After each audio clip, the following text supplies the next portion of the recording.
মিতু, মিতু, আমার কথা আছে তোমার সাথে। আমার কথা আছে তোমার সাথে। কি প্রবলেম কি? Koushik please. Why you acting like this? Are you being serious? হ্যাঁ, কি করছিটা কি আমি?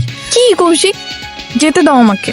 না, তোমার কি মনে হয় আমায় অ্যাভয়েড করবা, আমাকে কল করবা না, কল রিসিভ করবা না, মেসেজে রিপ্লাই করবা না, তারপর কি হবে? আমি সব ভুলে যাবো? না, রিপ্লাই তো করতে হবে তোমার। আর হুট করে সব চেঞ্জ কিভাবে হয়ে যেতে পারে? স্ট্রেট ফরওয়ার্ড কথা বলো না, প্রবলেম কি? কি বলবো স্ট্রেট ফরওয়ার্ড? আমার এঙ্গেজমেন্ট হয়ে গেছে, আর যাকে সেদিন মারছো তার সাথেই হয়েছে। আর কি জানতে চাও বলো? You are engaged? হ্যাঁ। মিতু, কেন করলা এটা?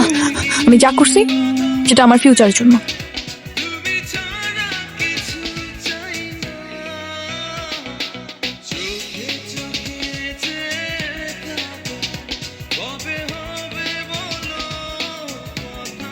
বাবা, একটা কথা বলি। বল। আমি একটা ছেলেকে ভালোবাসি। আমি জানি ছেলেটাকে। হুম?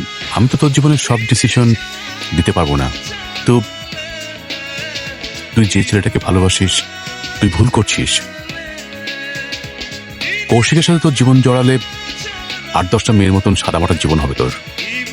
ও তোকে কি দিতে পারবে, কি করতে পারবে ও তোর জন্য? কিন্তু বাবা, আমি তোকে ভালোবাসি। ভালোবাসা বেশি দিন টিকে থাকে না। ভালোবাসার জন্য এস্টাবলিশমেন্ট দরকার। আমি তোর জন্য যে ছেলেটা দেখেছি, হ্যাঁ, তোকে স্বপ্নের মতো একটা জীবন দিবে।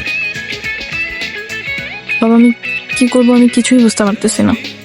ওই ছেলেটা দেশে এসেছে, ওর জন্মদিনে তোকে ইনভাইট করেছে। তুই যা, দেখ, তোর যদি পছন্দ হয় তাহলে তুই ওকে বিয়ে করবি, আর পছন্দ না হলে করবি না। ব্যাস, ওই দিনের পর আমি ডিসিশন নিয়ে ফেলেছি। এত ইজিলি? তো আমি কি করব? তুমি যখন আমার জন্য কিছু করতে পারবাই না, তখন আমি তোমার জন্য কেন কষ্ট করতে যাব? মানে তুমি এতটাই শিওর যে আমি তোমার জন্য কিছুই করার চেষ্টা করি নাই? দেখো, এত কথা বলানোর কোনো মানে নেই। আমার মনে হয়েছে আমি তোমার সাথে থাকলে ভালো থাকতে পারবো না। ওর সাথে আমার বেটার একটা ফিউচার আছে। ব্যাস, কথা শেষ। মানে না, বললো না কথা শেষ? তো যাও, এক সেকেন্ড, আমি চলে যাচ্ছি।